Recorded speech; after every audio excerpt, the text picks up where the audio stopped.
ਸਿੱਧੀ ਮਨੇ ਵਿਚਾਰਿਆ, ਕਿਵੇਂ ਦਰਸ਼ਨ ਏ ਲੇਵੇ ਬਾਲਾ। ਐਸਾ ਜੋਗੀ ਕਲੀ ਮੈਂ ਹਮਰੇ ਪੰਥ ਕਰੇ ਉਜਿਆਲਾ। ਖਪਰ ਦਿੱਤਾ ਨਾਥ ਜੀ, ਪਾਣੀ ਭਰ ਲੈ ਮਣੀ ਉੱਠ ਚਾਲਾ। ਬਾਬਾ ਆਇਆ ਪਾਣੀਏ, ਡਿੱਠੇ ਰਤਨ ਜਵੇਹਰ ਲਾਲਾ। ਸਤਿਗੁਰ ਅਗੰਮ ਅਗਾਧ ਪੁਰਖ, ਕਿਹੜਾ ਝੱਲੇ ਗੁਰੂ ਦੀ ਝਾਲਾ।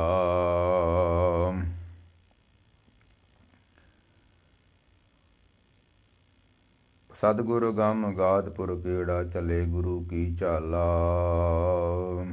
ਸ਼ਬਦ ਜਿੱਤੀ ਸਿੱਧ ਮੰਡਲੀ, ਕੀਤੋ ਸਿਆਪਣਾ ਪੰਥ ਨਿਰਾਲਾ। ਕਲ ਜੁਗ ਨਾਨਕ ਨਾਮ ਸੁਖਾਲਾ। ਵਾਹਿਗੁਰੂ ਜੀ ਕਾ ਖਾਲਸਾ, ਵਾਹਿਗੁਰੂ ਜੀ ਕੀ ਫਤਿਹ। ਗੁਰੂ ਪਿਆਰੀ, ਗੁਰੂ ਸਵਾਰੀ ਸਾਧ ਸੰਗਤ ਜੀ, ਧੰਨ ਗੁਰੂ ਨਾਨਕ ਦੇਵ ਸੱਚੇ ਪਾਤਸ਼ਾਹ ਜੀ ਦਾ ਅਵਤਾਰ ਪੁਰਬ ਸੰਗਤਾਂ ਮਨਾ ਰਹੀਆਂ, ਜੋ ਕੱਲ੍ਹ ਨੂੰ ਆ ਰਿਹਾ। ਆਪਾਂ ਕੱਲ੍ਹ ਥੋੜ੍ਹੀ ਜਿਹੀ ਵਿਚਾਰ ਕੀਤੀ ਸੀ ਉਹਨਾਂ ਦੇ ਜੀਵਨ ਬਾਰੇ। ਅਸੀਂ ਇੱਕ ਤੁਕ ਪੜ੍ਹਦੇ ਹਾਂ ਕਿ ਕੱਲ੍ਹ ਤਾਰਨ ਗੁਰੂ ਨਾਨਕ ਆਇਆ। ਇੱਕ ਹੋਰ ਤੁਕ ਪੜ੍ਹਦੇ ਹਾਂ, ਕਲ ਜੁਗ ਬਾਬੇ ਤਾਰਿਆ। ਸਤਨਾਮ ਪੜ੍ਹ ਮੰਤਰ ਸੁਨਾਇਆ। ਜੇ ਕਲ ਯੁੱਗ ਨੂੰ ਤਾਰਨ ਵਾਸਤੇ ਗੁਰੂ ਨਾਨਕ ਦੇਵ ਜੀ ਆਏ ਨੇ, ਕਲ ਯੁਗ ਬਾਬੇ ਤਾਰਿਆ। ਜੇ ਕਲ ਯੁਗ ਦੇ ਅਵਤਾਰ ਅਸੀਂ ਗੁਰੂ ਨਾਨਕ ਦੇਵ ਜੀ ਨੂੰ ਮੰਨਦੇ ਹਾਂ, ਇਸ ਤੋਂ ਪਹਿਲਾਂ ਕੌਣ ਅਵਤਾਰ ਸਨ ਤੇ ਕੌਣ ਉਹਨਾਂ ਨੂੰ ਤਾਰਦਾ ਸੀ? ਭਾਈ ਗੁਰਦਾਸ ਨੇ ਇਸ ਚੀਜ਼ ਦਾ ਨਿਰਣਾ ਕੀਤਾ ਹੈ ਕਿ ਗੁਰੂ ਨਾਨਕ ਦੇਵ ਜੀ ਤੋਂ ਪਹਿਲਾਂ ਕੌਣ ਅਵਤਾਰ ਸਨ। ਜਿੱਦਾਂ ਅਸੀਂ ਪੜ੍ਹਦੇ ਹਾਂ ਨਾ ਕਿ ਬਾਣੀ ਕੀ ਤੁਕ, ਕਿ ਸਤਿਯੁਗ ਤੈ ਮਾਣਿਓ, ਛਲਿਓ ਬਲ ਬਾਵਣ ਭਾਇਓ, ਤ੍ਰੈਤੇ ਤੈ ਮਾਣਿਓ। ਰਾਮ ਰਘੁਵੰਸ਼ ਕਹਾਇਓ, ਦੁਆਪਰ ਕ੍ਰਿਸ਼ਨ ਮੁਰਾਰ, ਕੰਸ ਕੁਰਤਾਰਥ ਕੀਓ। ਉਗਰ ਸੈਨ ਕੋ ਰਾਜ, ਅਬੇ ਭਗਤੇ ਜੰਦੀਓ। ਕਲਯੁਗ ਪ੍ਰਮਾਣ, ਨਾਨਕ ਗੁਰ ਅੰਗਦ ਅਮਰ ਕਹਾਇਓ। ਸ਼੍ਰੀ ਗੁਰੂ ਰਾਜ ਅਬ ਚਲ ਅਟਲ, ਆਦਿ ਪੁਰਖ ਫਰਮਾਇਓ। ਜਿਸ ਤਰ੍ਹਾਂ ਅੱਜ ਕੱਲ੍ਹ 5 ਸਾਲਾਂ ਬਾਅਦਾਂ ਰਾਜ ਬਦਲ ਜਾਂਦਾ ਹੈ ਨਾ, ਤੇ ਉਹ ਪਿਛਲੇ ਸਮੇਂ 'ਚ ਜਿਹੜੇ ਅਵਤਾਰ ਹੋਏ ਸੀ ਉਹਨਾਂ ਦਾ ਵੀ ਸਮਾਂ ਬਦਲ ਜਾਂਦਾ ਸੀ। ਹੁਣ 5 ਸਾਲ ਹੋ ਗਏ, ਰਾਜਾ ਬਦਲੋ, ਤੇ ਸਮਾਂ ਇੱਕ ਧਰਤੀ ਤੇ ਆਉਂਦਾ ਜਦੋਂ ਅਵਤਾਰ ਵੀ ਬਦਲ ਜਾਂਦਾ ਸੀ। ਪਰ ਕਲਯੁਗ ਪ੍ਰਮਾਣ, ਨਾਨਕ ਗੁਰ ਅੰਗਦ ਅਮਰ ਕਹਾਇਓ। ਸ੍ਰੀ ਗੁਰੂ ਰਾਜ, ਜਿਹੜਾ ਗੁਰੂ ਨਾਨਕ ਦਾ ਰਾਜ ਵਾ ਨਾ, ਜਿਹੜੇ ਗੁਰੂ ਨਾਨਕ ਸਾਹਿਬ ਅਵਤਾਰ ਹੋਏ ਨੇ, ਜਿਹੜੇ ਪਹਿਲੋਂ ਹੋਏ ਨੇ, ਉਹ ਬਦਲ ਜਾਂਦੇ ਰਹੇ ਨੇ, ਕੋਈ ਹੋਰ ਅਵਤਾਰ ਆ ਜਾਂਦਾ ਰਿਹਾ। ਪਰ ਗੁਰੂ ਨਾਨਕ ਸਾਹਿਬ ਤੋਂ ਬਾਅਦ ਹੁਣ ਕੋਈ ਅਵਤਾਰ ਨਹੀਂ ਬਾਣੀ ਕਹਿੰਦੀ ਹੈ। ਸ੍ਰੀ ਗੁਰੂ ਰਾਜ ਅਬ ਚਲ ਅਟਲ, ਆਦਿ ਪੁਰਖ ਫਰਮਾਇਓ। ਇਹ ਰੱਬ ਨੇ ਹੁਕਮ ਕੀਤਾ ਹੈ ਕਿ ਅੱਜ ਤੋਂ ਬਾਅਦ ਕੋਈ ਅਵਤਾਰ ਨਹੀਂ ਆਏਗਾ। ਗੁਰੂ ਨਾਨਕ ਸਾਹਿਬ ਅਵਤਾਰ ਨੇ ਤੇ ਇਹਨਾਂ ਦਾ ਰਾਜ ਸਦਾ ਰਹਿਣਾ ਹੈ। ਉਹ ਜਿਹੜੇ ਪਹਿਲੋਂ ਅਵਤਾਰ ਆਏ ਸੀ ਉਹਨਾਂ ਦਾ ਰਾਜ ਦਾ ਸਮਾਂ ਸੀ, ਉਹ ਮੁੱਕ ਗਿਆ। ਵੇਖੋ, ਇੱਕ ਗੱਲ ਹੈ ਨਾ ਵੀ ਜਦੋਂ ਇੱਕ ਅਸਾਮੀ ਖਾਲੀ ਹੋ ਜਾਂਦੀ ਹੈ, ਪਦਵੀ ਖਾਲੀ ਹੋ ਜਾਂਦੀ ਆ, ਬੰਦਾ ਰਿਟਾਇਰਮੈਂਟ ਹੋ ਜਾਂਦਾ, ਫਿਰ ਦੂਸਰਾ ਆਉਂਦਾ। ਜਿੰਨਾ ਚਿਰ ਪਹਿਲਾ ਬੰਦਾ ਕੁਰਸੀ ਤੇ ਬੈਠਾ ਹੋਇਆ, ਉਹ ਪਦਵੀ ਦੂਸਰੇ ਨੂੰ ਨਹੀਂ ਮਿਲਦੀ, ਉਹ ਉਹ ਧਰਤੀ ਤੋਂ ਤੁਰ ਜਾਵੇ ਜਾਂ ਰਿਟਾਇਰਮੈਂਟ ਹੋ ਜੇ, ਫਿਰ ਉਸ ਦੂਸਰੇ ਉਹਦੇ ਥਾਂ ਤੇ ਦੂਸਰਾ ਬੰਦਾ ਆ ਜਾਂਦਾ ਹੈ। ਪਰ ਇਹ ਹੁਣ ਭਾਈ ਗੁਰਦਾਸ ਜੀ ਕਹਿੰਦੇ ਨੇ ਕਿ ਸ੍ਰੀ ਗੁਰੂ ਰਾਜ ਇਹ ਰੱਬੀ ਰਾਜ ਵਾ, ਇਹ ਕੋਈ ਦੁਨਿਆਵੀ ਰਾਜ ਨਹੀਂ ਹੈ। ਨਾਨਕ ਰਾਜ ਚਲਾਇਆ ਸੱਚ ਕੋਟ ਸਤਾਣੀ ਨੀਮ ਦੇ। ਇਹ ਜਿਹੜਾ ਰਾਜ ਗੁਰੂ ਨਾਨਕ ਸਾਹਿਬ ਨੇ ਧਰਮ ਦਾ ਰਾਜ ਚਲਾਇਆ, ਇਹ ਸਦਾ ਰਹਿਣਾ ਹੈ। ਮਹਾਰਾਜ ਕਹਿੰਦੇ, ਹੁਣ ਬਾਣੀ 'ਚ ਕਹਿੰਦੀ ਹੈ। ਤਾਂ ਆਓ ਆਪਾਂ ਉਹ ਵਿਚਾਰ ਕਰਨੀ ਵੀ ਜੇ ਅੱਜ ਅਸੀਂ ਕਹਿੰਦੇ ਕਿ ਕਲਯੁੱਗ ਦੇ ਵਿੱਚ ਗੁਰੂ ਨਾਨਕ ਸਾਹਿਬ ਅਵਤਾਰ ਨੇ, ਤੇ ਕਲ ਤਾਰਨ ਗੁਰੂ ਨਾਨਕ ਆਇਆ, ਕਲਯੁੱਗ ਬਾਬੇ ਤਾਰਿਆ। ਗੁਰੂ ਨਾਨਕ ਸਾਹਿਬ ਨੇ ਕਲਯੁੱਗ ਨੂੰ ਤਾਰ ਦਿੱਤਾ। ਕਿੱਦਾਂ ਤਾਰਿਆ? ਸਤਨਾਮ ਪੜ ਮੰਤਰ ਸੁਣਾਇਆ। ਗੁਰੂ ਦੇ ਕੋਲ, ਪੈਗੰਬਰ ਦੇ ਕੋਲ ਇੱਕ ਮੰਤਰ ਹੁੰਦਾ ਹੈ। ਪਹਿਲੇ ਜਿੰਨੇ ਵੀ ਅਵਤਾਰ ਆਏ ਨੇ ਉਹਨਾਂ ਕੋਲ ਮੰਤਰ ਨਹੀਂ ਸੀ, ਪਰ ਗੁਰੂ ਨਾਨਕ ਸਾਹਿਬ ਦੇ ਕੋਲ ਇੱਕ ਮੰਤਰ ਸੀ। ਉਹ ਕਿਹੜਾ? ਸਤਨਾਮ ਪੜ ਮੰਤਰ ਸੁਣਾਇਆ। ਜਿਹੜੇ ਪਹਿਲੇ ਪੈਗੰਬਰ ਆਏ ਸੀ ਉਹਨਾਂ ਕੋਲ ਮੰਤਰ ਨਹੀਂ ਸੀ। ਕਿਉਂ? ਉਦੋਂ ਮੰਤਰ ਦੀ ਲੋੜ ਵੀ ਨਹੀਂ ਸੀ। ਮੰਤਰ ਦੀ ਲੋੜ ਪਤਾ ਕਿਸ ਨੂੰ ਪੈਂਦੀ ਆ? ਜਿਹੜਾ ਗੁਰੂ ਮੰਤਰ ਦਿੰਦਾ, ਜਪਣ ਦੀ ਕਿਸ ਨੂੰ ਲੋੜ ਪੈਂਦੀ ਹੈ? ਉਸ ਨੂੰ ਲੋੜ ਪੈਂਦੀ ਮੰਤਰ ਜਪਣ ਦੀ ਜਿਹਦਾ ਮਨ ਇਕਾਗਰ ਨਾ ਹੋਵੇ। ਅਸੀਂ ਵੇਖਦੇ ਹਾਂ ਜਿਹੜਾ ਓਸੋ ਰਜਨੀਸ਼ ਵਾ, ਜਿਹੜੇ ਉਹਨੇ ਆਸ਼ਰਮ ਖੋਲ੍ਹੇ ਨੇ,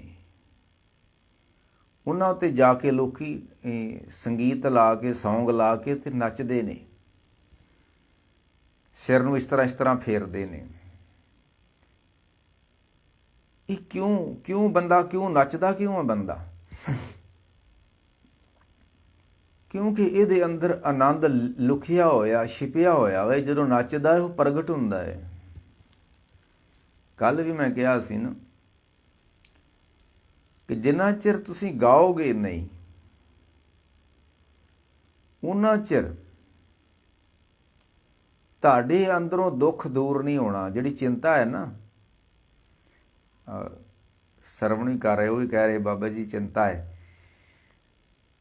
ਜਿਹੜੀ ਚਿੰਤਾ ਵਾ ਨਾ, ਫਿਕਰ ਵਾ, ਜਿਹੜਾ ਅੰਦਰ ਦੁੱਖ ਵਾ, ਇੱਕ ਹੁੰਦਾ ਰੋਗ, ਇੱਕ ਹੁੰਦਾ ਡਰ, ਇੱਕ ਹੁੰਦਾ ਸੋਗ, ਇੱਕ ਹੁੰਦਾ ਦੁੱਖ। ਇਹਨਾਂ 'ਚ ਫਰਕ ਵਾ।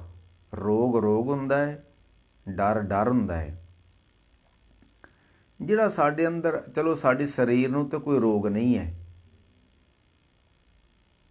ਪਰ ਸਾਡੇ ਅੰਦਰ ਦੁੱਖ ਵਾ। ਦੁੱਖ ਕਿਸ ਨੇ ਪੈਦਾ ਕੀਤਾ ਹੈ? ਚਿੰਤਾ ਨੇ ਪੈਦਾ ਕੀਤਾ ਹੈ। ਇਹ ਹੁਣ ਜਿਹੜਾ ਦੁੱਖ ਪੈਦਾ ਹੋ ਗਿਆ ਸਾਡੇ ਮਨ ਦੇ ਅੰਦਰ, ਸਿਰ ਦੇ ਅੰਦਰ,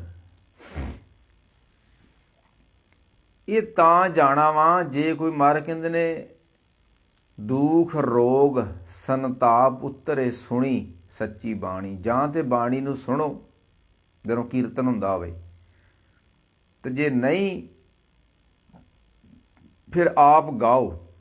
ਜਦੋਂ ਬੰਦਾ ਖੁੱਲ੍ਹ ਕੇ ਗਾਊਗਾ ਨਾ, ਐ ਆਨੰਦ ਦੇ ਵਿੱਚ ਬਹਿ ਕੇ ਗਾਊਗਾ, ਤੇ ਜਿਸ ਜਗ੍ਹਾ ਤੇ ਹਿਰਦੇ ਵਿੱਚ ਦੁੱਖ ਹੋਇਆ ਨਾ, ਉਹ ਪਲਾਨ ਕਰ ਜਾਏਗਾ, ਉਹ ਦੌੜ ਜਾਏਗਾ। ਜਿੱਦਾਂ ਹੁਣ ਭਾਈ ਗੁਰਦਾਸ ਜੀ ਨੇ ਲਿਖਿਆ ਕਿ ਜਿਉਂ ਕਰ ਸੂਰਜ ਨਿਕਲਿਆ,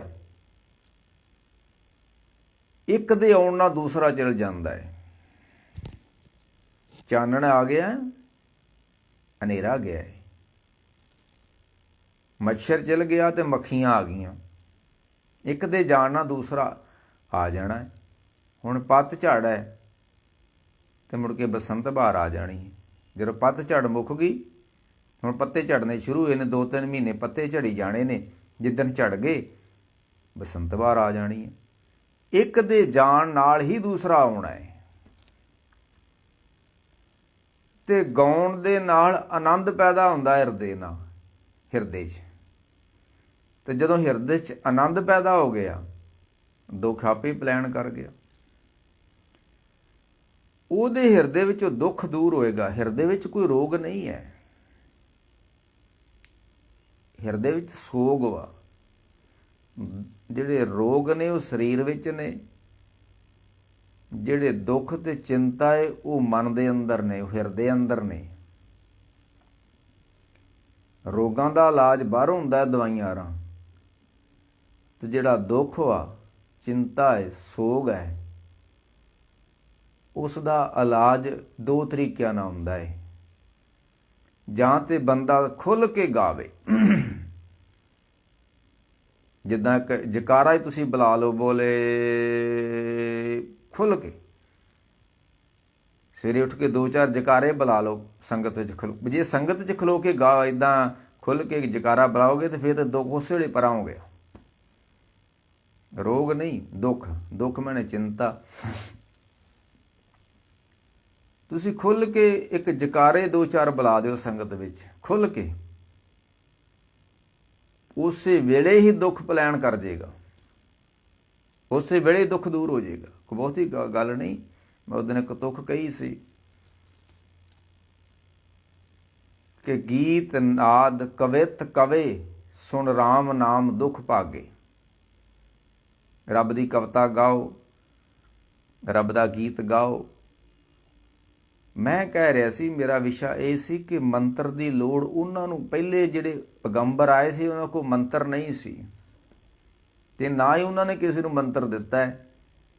ਪਰ ਕਲਯੁਗ ਬਾਬੇ ਤਾਰਿਆ, ਸਤਨਾਮ ਪੜ੍ਹ ਮੰਤਰ ਸੁਣਾਇਆ। ਇਹ ਜਿਹੜੇ ਹੁਣ ਅੱਜ ਕੱਲ੍ਹ ਲੋਕੀ ਉਸੋ ਦੇ ਆਸ਼ਰਮ 'ਚ ਜਾ ਕੇ, ਰਜਨੀਸ਼ ਦੇ ਆਸ਼ਰਮ 'ਚ ਜਾ ਕੇ ਨੱਚਦੇ ਨੇ, ਸੌਂਗ ਲਾ ਕੇ, ਸੰਗੀਤ ਲਾ ਕੇ, ਜਾਂ ਇਸ ਤਰ੍ਹਾਂ ਸਿਰ ਫੇਰਦੇ ਨੇ, ਫਿਰ ਉਹ ਤੇਜ਼ੀ ਨਾਲ ਫੇਰਦੇ ਨੇ ਬੜੀ। ਉਹ ਜਿੱਦਾਂ ਇਸ ਤਰ੍ਹਾਂ ਸਿਰ ਫੇਰਦੇ ਨੇ, ਨੱਚਦੇ ਨੇ, ਤੇ ਥੋੜ੍ਹਾ ਜਿਹਾ ਉਹ ਆਨੰਦ ਮਹਿਸੂਸ ਕਰਦੇ ਨੇ ਕਿ ਇਹ ਇਸ ਤਰੀਕੇ ਦੇ ਨਾਲ ਅੰਦਰ ਦਾ ਥੋੜ੍ਹਾ ਜਿਹਾ ਦੁੱਖ ਦੂਰ ਹੁੰਦਾ ਹੈ, ਹਿਰਦੇ ਦਾ ਦੁੱਖ ਥੋੜ੍ਹਾ ਜਿਹਾ ਦੂਰ ਹੁੰਦਾ ਹੈ। ਜੈਸੇ ਹੀ ਉਹ ਨੱਚਣੋਂ ਹਟੇ, ਜੈਸੇ ਉਹ ਸਿਰ ਫੇਰਨੋਂ ਹਟੇ, ਉਹ ਥੋੜ੍ਹਾ ਜਿਹੜਾ ਆਨੰਦ ਸੀ ਉਹ ਗਿਆ, ਤੇ ਦੁੱਖ ਫਿਰ ਆਪਣੇ ਥਾਂ 'ਤੇ ਆ ਗਿਆ। ਵੇਖੋ ਨਾ, ਇੱਕ ਸਟੇਸ਼ਨ 'ਤੇ ਰੇਲ ਖਲੋਤੀ ਹੋਵੇ, ਜਿੰਨਾ ਚਿਰ ਉਹ ਖਲੋਤੀ ਰਹਿੰਦੀ ਹੈ ਨਾ ਸਟੇਸ਼ਨ 'ਤੇ ਰੇਲ, ਉਹਨਾਂ ਚਿਰ ਪਿਛਲੇ ਪਾਸੇ ਉਹਦੇ ਇੱਕ ਬੱਤੀ ਹੁੰਦੀ ਆ, ਸਿਗਨਲ ਜਿਹੜਾ ਹੁੰਦਾ ਹੈ ਉਹ ਲਾਲ ਕਰਕੇ ਰੱਖਦੇ ਨੇ ਸਟੇਸ਼ਨ ਮਾਸਟਰ, ਤਾਂ ਕਿ ਕੋਈ ਪਿੱਛੋਂ ਗੱਡੀ ਹੋਰ ਨਾ ਇਹਦੇ ਵਿੱਚ ਆਣ ਕੇ ਵੱਜ ਜਾਵੇ। ਤੇ ਜੈਸੇ ਉਹ ਗੱਡੀ ਅੱਗੇ ਤੁਰ ਜੂਗੀ ਤੇ ਫਿਰ ਉਹ ਲਾਲ ਹਰੀ ਬੱਤੀ ਕਰਨਗੇ। ਇਸੇ ਤਰ੍ਹਾਂ ਆਨੰਦ ਆਊਗਾ ਤੇ ਦੁੱਖ ਤਾਂ ਹੀ ਦੂਰ ਹੋਣਾ ਹੈ। ਤੇ ਇਹ ਲੋਕਾਂ ਨੇ ਤਰੀਕਾ ਅਪਣਾਇਆ ਵੀ ਤੁਸੀਂ ਨੱਚ ਟੱਪ ਲਓ, ਠੀਕ ਆ, ਥੋੜ੍ਹਾ ਕੋਈ ਰਹਿਤ, ਕੋਈ ਆਨੰਦ ਤਾਂ ਮਿਲੇਗਾ, ਪਰ ਆਪਣੀ ਜਗ੍ਹਾ ਨਹੀਂ ਦੁੱਖ ਛੱਡੇਗਾ। ਦੁੱਖ ਆਪਣੀ ਜਗ੍ਹਾ ਤੇ ਰਹੇਗਾ। ਤੁਮਾਰੇ ਕਹਿੰਦੇ ਆ, ਫਿਰ ਮੈਂ ਕਹਿ ਰਿਹਾ ਸੀ ਵੀ ਪਹਿਲੇ ਜਿਹੜੇ ਪੈਗੰਬਰ ਹੋਏ ਨੇ ਉਹਨਾਂ ਦੇ ਬਾਰੇ ਭਾਈ ਗੁਰਦਾਸ ਜੀ ਨੇ ਇੱਕ ਗੱਲ ਲਿਖੀ ਆ। ਉਹ ਕਹਿੰਦੇ ਨੇ, ਸਤਜੁਗ ਹੰਸ ਅਵਤਾਰ ਧਰ। ਸਤਜੁਗ ਦੇ ਵਿੱਚ ਹੰਸ ਦਾ ਅਵਤਾਰ ਹੋਇਆ ਹੈ। ਹੁਣ ਹੰਸ ਇੱਕ ਜਾਨਵਰ ਆ, ਤੇ ਉਹਦਾ ਕਿਵੇਂ ਮਿਥਲੀ ਕਿ ਇੱਕ ਹੰਸ ਦਾ, ਭਾਈ ਗੁਰਦਾਸ ਜੀ ਫਿਰ ਮੈਂ ਕਹਿ ਦਿਆਂ, ਥੋੜ੍ਹਾ ਗੱਲ ਸਮਝਣ ਵਾਲੀ ਹੈ। ਸਤਜੁਗ ਹੰਸ ਅਵਤਾਰ ਧਰ। ਕਲਯੁਗ ਦੇ ਵਿੱਚ ਹੰਸ ਨੇ ਅਵਤਾਰ ਲਿਆ। ਹੰਸ ਤੇ ਇੱਕ ਜਾਨਵਰ ਵਾ, ਨਹੀਂ, ਭਾਵ ਕਿ ਜਦੋਂ ਸਤਜੁਗ ਦਾ ਸਮਾਂ ਸੀ ਉਦੋਂ ਹਰੇਕ ਦੀ ਬਿਰਤੀ ਜਿਹੜੀ ਸੀ ਹੰਸ ਵਰਗੀ ਸੀ, ਨਿਰਮਲ ਬੁੱਧੀ ਸੀ। ਜੰਗਲਾਂ ਪਹਾੜਾਂ 'ਚ ਲੋਕ ਰਹਿੰਦੇ ਸਨ ਤੇ ਕਲੇਸ਼ ਨਹੀਂ ਸੀ ਮਨ ਦੇ ਅੰਦਰ। ਤੇ ਕਰਨ ਤਪੱਸਿਆ ਬਨ ਵਿਖੇ, ਵਕਤ ਗੁਜ਼ਾਰਨ ਪਿੰਨੀ ਸਾਗੇ।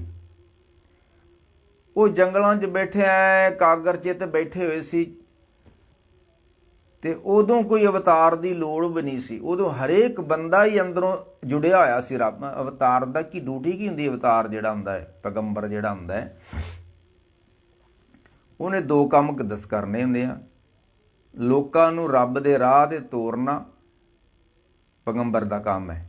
ਉਹ ਹਰ ਮਾਰਗ ਆਪ ਚੱਲਦਾ, ਹੋਰਨਾਂ ਨੂੰ ਹਰ ਮਾਰਗ ਪਾਵੇ।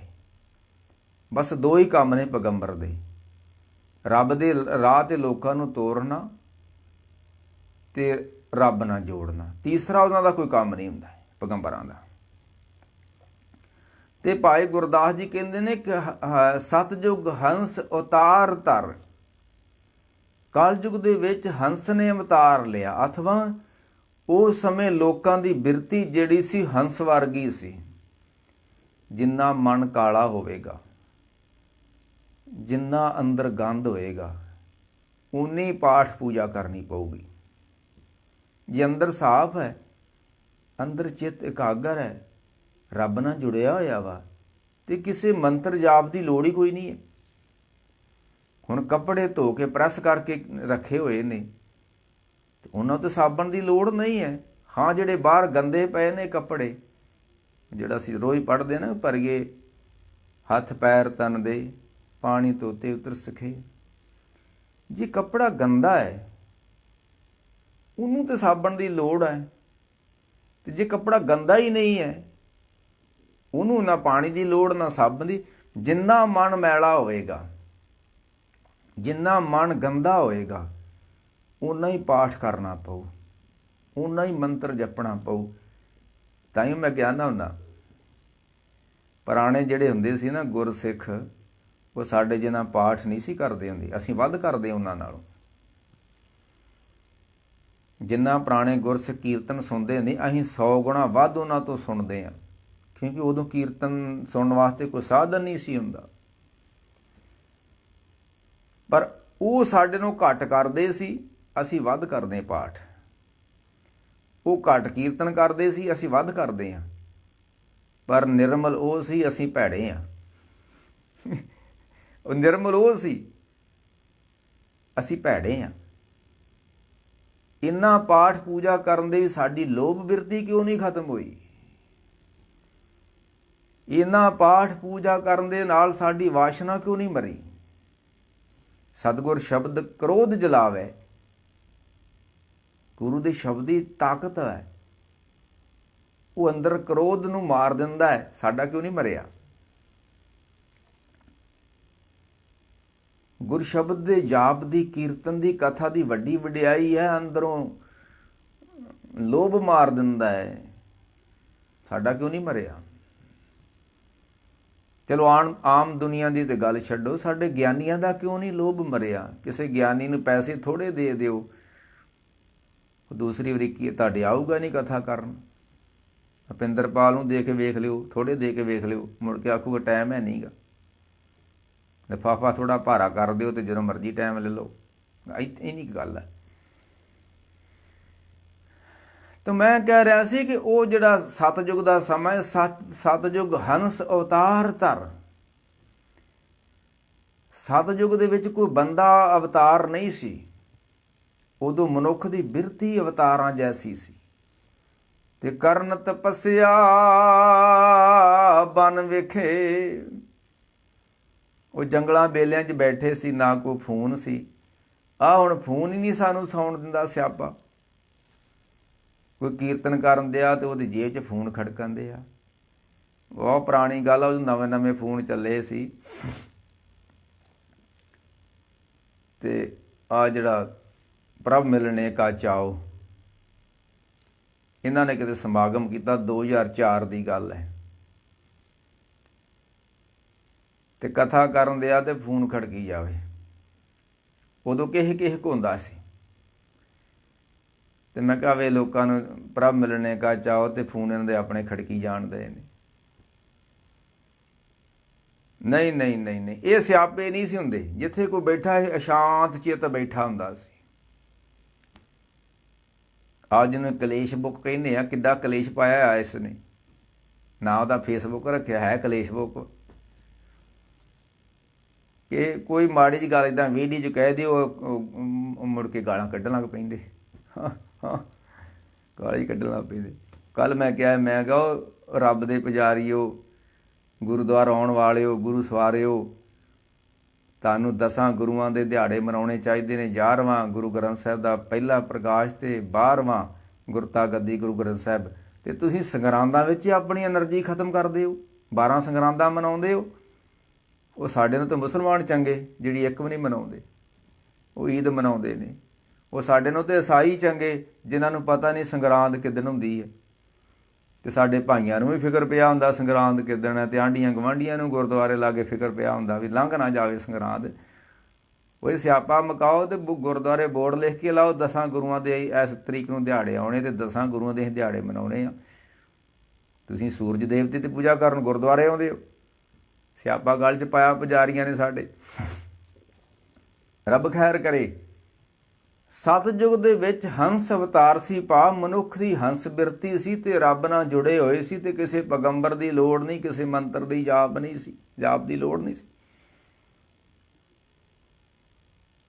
ਉਸ ਤੋਂ ਗਾਂਹ ਫਿਰ ਜਿਹੜਾ ਤ੍ਰੇਤੇ ਛਤਰੀ ਰੂਪ ਧਰ ਅਗਲਾ ਸਮਾਂ ਆਇਆ, ਅਤੇ ਜਦੋਂ ਮਨੁੱਖ ਦੇ ਅੰਦਰੋਂ ਟਿਕਾਓ ਮੁੱਕਦਾ ਹੈ, ਜਿਉਂ-ਜਿਉਂ ਮਨੁੱਖ ਦੇ ਅੰਦਰੋਂ ਧਰਮ ਘਟਦਾ ਜਾਂਦਾ ਹੈ। ਧਰਮ ਕੋਈ ਪੱਗਾਂ ਦਾ ਨਾਮ ਨਹੀਂ ਹੈ, ਧਰਮ ਕੋਈ ਕੱਪੜਿਆਂ ਦਾ ਨਾਮ ਨਹੀਂ ਹੈ। ਭਾਈ ਗੁਰਦਾਸ ਨੇ ਇੱਕ ਗੱਲ ਲਿਖੀ ਹੈ, ਮੈਂ ਕੱਲ੍ਹ ਵੀ ਜ਼ਿਕਰ ਕੀਤਾ ਸੀ। ਜਦੋਂ ਗੁਰੂ ਨਾਨਕ ਨੇ ਸਾਹਿਬ ਜੀ ਨੇ ਆਖਿਆ ਵੀ ਅੱਗੇ ਕੋਈ ਧਰਮ ਨਹੀਂ ਜੀ ਚੱਲਣਾ, ਅੱਗੇ ਜਾਤ ਨਾ ਜੋਰ ਹੈ, ਅੱਗੇ ਜੀਓ ਨਵੇਂ, ਅੱਗੇ ਕੋਈ ਧਰਮ ਨਹੀਂ ਚੱਲਣਾ। ਅਤੇ ਕਾਜ਼ੀਆਂ ਨੇ ਆਖਿਆ ਬਾਬਾ ਜਿਹੜਾ ਅਸੀਂ ਕਰਮ ਧਰਮ ਕਰਦੇ ਇਹ ਕਿਹੜੇ ਢੱਠੇ ਖੂਹ 'ਚ ਗਿਆ ਫਿਰ। ਮਰ ਕਹਿੰਦੇ ਨਹੀਂ, ਕੱਚਾ ਰੰਗ ਕੁਸੁੰਭ ਦਾ ਪਾਣੀ ਧੋਤੇ ਥਿਰ ਨਾ ਰੋਈ। ਇਹ ਜਿਹੜਾ ਸਾਡਾ ਧਰਮ ਕਰਮ ਹੈ ਨਾ, ਸਰੀਰ ਨਾਲ ਜੁੜਿਆ ਹੋਇਆ, ਇਹ ਕਬਰਾਂ ਤੱਕ ਤੇ ਜਾ ਸਕਦਾ ਹੈ, ਕਬਰਾਂ ਤੋਂ ਅੱਗੇ ਨਹੀਂ। ਰੱਬ ਖੈਰ ਕਰੇ। ਮੈਂ ਕਹਿ ਰਿਹਾ ਸੀ ਜਦੋਂ ਫਿਰ ਧਰਮ ਘਟਦਾ ਹੈ, ਬੰਦੇ ਦਾ ਧਿਆਨ ਡੋਲਣਾ ਸ਼ੁਰੂ ਹੋ ਜਾਂਦਾ ਹੈ, ਇਕਾਗਰਤਾ ਘਟਦੀ ਹੈ। ਧਿਆਨ ਘਟਦਿਆਂ ਹੀ ਜਾਂ ਸੁਰਤ ਟੁੱਟਦੀ ਰੱਬ ਨੂੰ, ਅਤੇ ਬੰਦਾ ਕ੍ਰੋਧੀ ਹੋ ਜਾਂਦਾ ਹੈ। ਅਗਰ ਬੰਦਾ ਕੋਈ ਕ੍ਰੋਧੀ ਹੈ, ਉਹ ਤ੍ਰੇਤੇ ਯੁੱਗ ਵਿੱਚ ਜੀ ਰਿਹਾ ਹੈ। ਤ੍ਰੇਤੇ ਛਤਰੀ ਰੂਪ ਧਰ, ਜਾਨੀ ਕਿ ਮਨੁੱਖ ਦੀ ਕ੍ਰੋਧੀ ਬਿਰਤੀ ਹੋ ਗਈ, ਅਤੇ ਉਦੋਂ ਫਿਰ ਲੋਕੀ ਫਿਰ ਲੜਨ ਮਰਨ ਵਾਲੇ ਪਾਸੇ ਤੁਰ ਗਏ। ਸਤਿਯੁਗ 'ਚ ਨਹੀਂ ਲੜਿਆ ਮਰਿਆ ਕੋਈ, ਕਿਉਂਕਿ ਬਿਰਤੀ ਵਿੱਚ ਕ੍ਰੋਧ ਨਹੀਂ ਹੈ। ਅਤੇ ਫਿਰ ਤ੍ਰੇਤੇ ਵਿੱਚ ਸ਼੍ਰੀ ਰਾਮ ਜੀ ਅਵਤਾਰ ਆਏ ਨੇ, ਉਦੋਂ ਮਨੁੱਖ ਦੀ ਬਿਰਤੀ ਕ੍ਰੋਧੀ ਹੋ ਗਈ ਸੀ, ਤਾਂ ਇੱਕ ਛੋਟੇ ਜਿਹੇ ਅਵਤਾਰ ਦੀ ਲੋੜ ਪਈ। ਮੈਂ ਉਦੋਂ ਨੂੰ ਕਿਹਾ ਸੀ ਨਾ, ਬਾਣੀ 'ਚ ਕਹਿੰਦਾ ਵੀ ਅੰਸਾਂ ਅਵਤਾਰ ਪਾਇਓ ਨ ਭਾਵ ਦੂਜਾ ਕੀਆ, ਜੋ ਰਾਜੇ ਰਾਜ ਕਮਾਉਂਦੇ ਦੁੱਖ ਸੁੱਖ ਪੜੀਆ। ਧਰਮ ਘਟਿਆ, ਕ੍ਰੋਧ ਆ ਗਿਆ, ਬਿਰਤੀ ਕ੍ਰੋਧੀ ਹੋ ਗਈ, ਅਤੇ ਮਾਨੋ ਇਹ ਹੁਣ ਤ੍ਰੇਤਾ ਯੁੱਗ ਆ ਗਿਆ। ਤ੍ਰੇਤਾ ਯੁੱਗ ਆਇਆ, ਅੰਤਰ ਜੋਰ ਪਾਇਆ, ਜਪ ਸੰਜਮ ਕਰਮ ਕਮਾਏ ਜੀਓ। ਉਦੋਂ ਫਿਰ ਛੋਟੇ ਜਿਹੇ ਅਵਤਾਰ ਦੀ ਲੋੜ ਪਈ ਹੈ। ਭਾਈ ਗੁਰਦਾਸ ਜੀ ਲਿਖਦੇ ਨੇ, ਉਦੋਂ ਫਿਰ ਸ਼੍ਰੀ ਰਾਮ ਚੰਦਰ ਜੀ 14 ਕਲਾਂ ਆਏ ਨੇ। ਅਤੇ ਜੇ ਅਗਰ ਜਦੋਂ ਧਰਮ ਘਟਦਾ ਹੈ, ਸਿਮਰਨ ਘਟਦਾ ਹੈ, ਕ੍ਰੋਧ ਵੱਧਦਾ ਹੈ। ਜਦੋਂ ਸਿਮਰਨ ਘਟਦਾ, ਇੱਕ ਹੋਰ ਬਿਮਾਰੀ ਸਰੀਰ 'ਚ ਪੈਦਾ ਹੁੰਦੀ ਹੈ, ਲੋਭ ਪੈਦਾ ਹੋ ਜਾਂਦਾ ਹੈ। ਲੋਭ ਜਨਤਾ ਅੰਦਰ ਪਾਇਆ, ਬੰਦਾ ਲੋਭੀ ਹੋ ਜਾਂਦਾ ਹੈ। ਇਹ ਮਾਨੋ ਤੁਸੀਂ ਦੁਆਪਰ 'ਚ ਜੀ ਰਹੇ ਹੋ। ਅਗਰ ਲੋਭੀ ਆ ਕੋਈ ਬੰਦਾ, ਉਹ ਦੁਆਪਰ ਵਿੱਚ ਵਾ। ਕੋਈ ਕ੍ਰੋਧੀ ਆ, ਉਹ ਤ੍ਰੇਤੇ ਵਿੱਚ ਵਾ। ਤੇ ਜਿਹੜਾ ਸ਼ਾਂਤ ਚਿੱਤ ਰੱਬ ਨਾਲ ਜੁੜਿਆ ਹੋਇਆ ਵਾ ਉਹ ਮਾਨੋ ਸਤਜੁਗ ਜੀਵ ਹੈ। ਸਤਜੁਗ ਰਥ ਸੰਤੋਖ ਕਾ, ਅਸੀਂ ਰੋਜ਼ ਪੜ੍ਹਦੇ ਹਾਂ।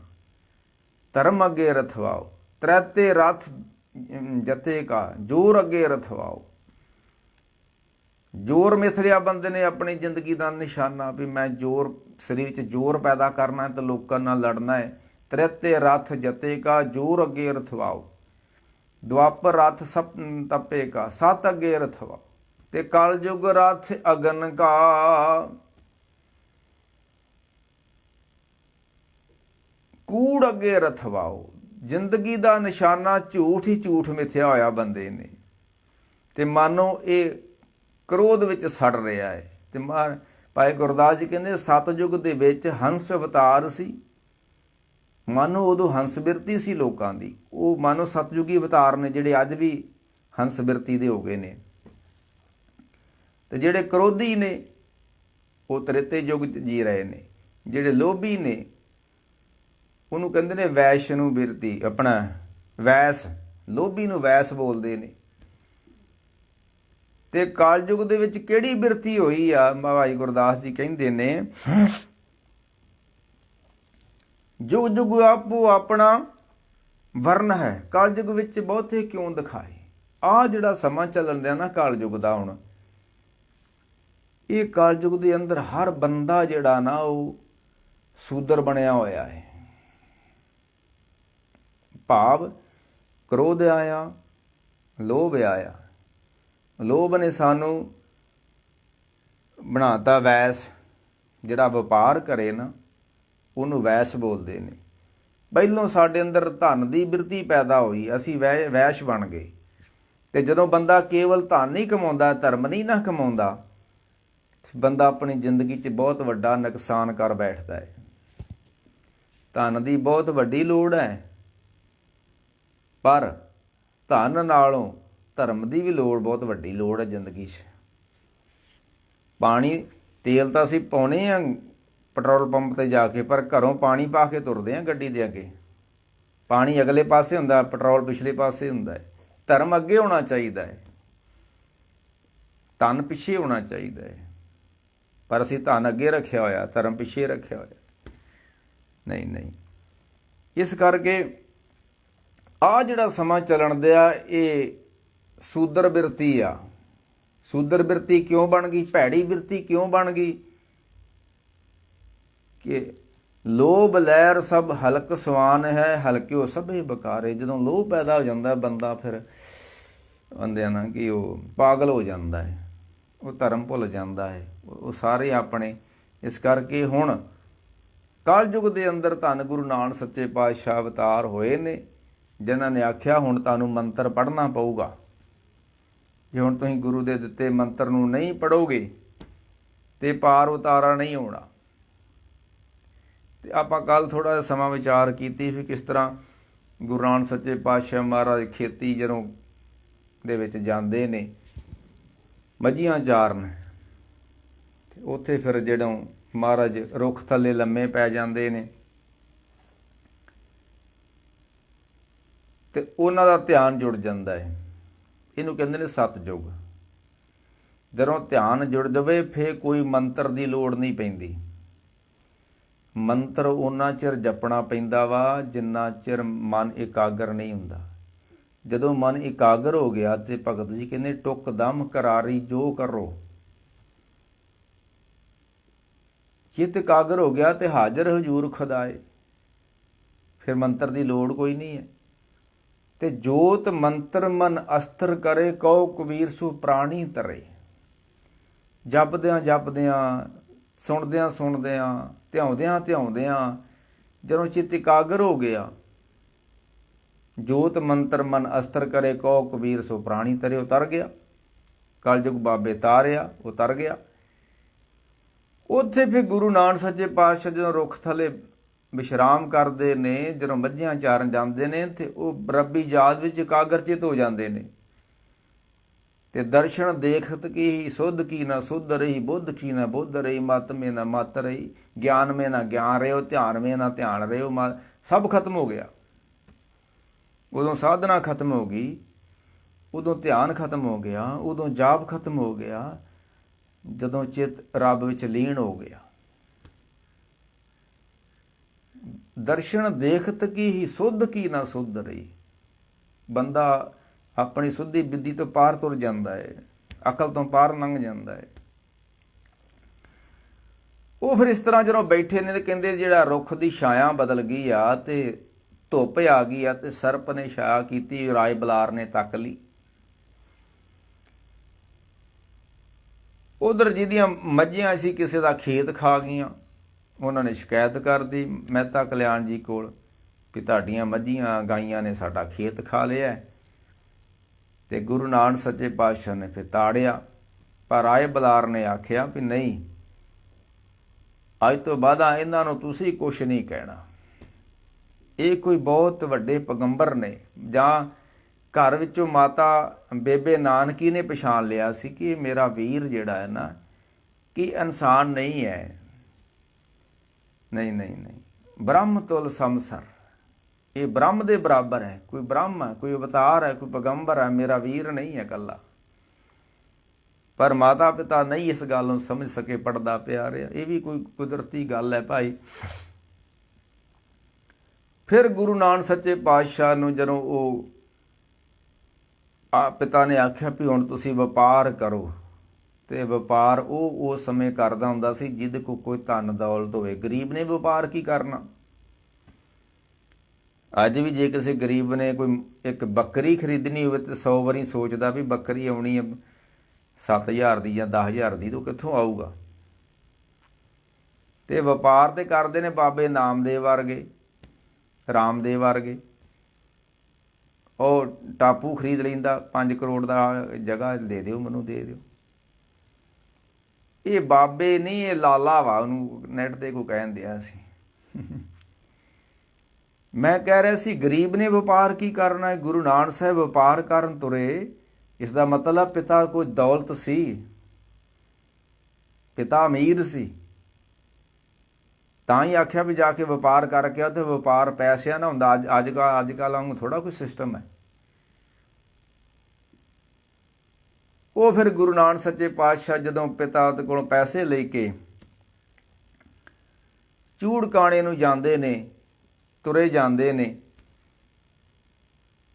ਤੇ ਨਾਲ ਭਾਈ ਮਰਦਾਨਾ ਤੇ ਰੱਬੀ ਗੱਲਾਂ ਕਰਦੇ ਜਾਂਦੇ ਨੇ। ਰੱਬ ਦੀ ਯਾਦ 'ਚ ਕੋਈ ਗੱਲਾਂ ਕਰੇ ਜਾਂਦੀ ਨੇ। ਮਹਾਰਾਜ ਕਹਿੰਦੇ ਗੱਲਾਂ ਹੀ ਗੱਲਾਂ ਸਿਰਜਣਹਾਰ। ਕਈਆਂ ਲੋਕਾਂ ਨੂੰ ਗੱਲਾਂ ਕਰਨ ਦੀ ਬੜੀ ਆਦਤ ਹੁੰਦੀ ਆ, ਉਹ ਆਪਣਾ ਨੁਕਸਾਨ ਕਰਾ ਬਹਿੰਦੇ ਨੇ ਬਹੁਤੀਆਂ ਗੱਲਾਂ ਕਰਕੇ। ਪਰ ਬਾਣੀ ਕਹਿੰਦੀ ਵੀ ਜੇ ਤੈਨੂੰ ਗੱਲਾਂ ਕਰਨ ਦੀ ਆਦਤ ਹੈ ਨਾ, ਤੇ ਰੱਬ ਦੀਆਂ ਕਰੀ ਜਾਇਆ ਕਰ, ਸੰਤਾਂ ਭਗਤਾਂ ਦੀਆਂ ਗੱਲਾਂ ਕਰੀ ਜਾਇਆ ਕਰ। ਇਹ ਤਾਂ ਅਸੀਂ ਕਰਦੇ ਨਹੀਂ, ਦੁਨਿਆਵੀ ਗੱਲਾਂ ਬਹੁਤੀਆਂ ਕਰਦੇ ਹਾਂ। ਰੱਬੀ ਗੱਲਾਂ ਕਰਦੇ ਜਾ ਰਹੇ ਨੇ। ਭਾਈ ਮਰਦਾਨਾ ਜੀ ਨਾਲ ਨੇ ਤੇ ਅੱਗੇ ਇੱਕ ਜੰਗਲ ਲੰਘਣ ਲੱਗੇ ਤੇ ਵੇਖਿਆ ਕੁਝ ਸਾਧੂ ਮਹਾਤਮਾ ਜੰਗਲ ਵਿੱਚ ਬੈਠੇ ਹੋਏ ਨੇ।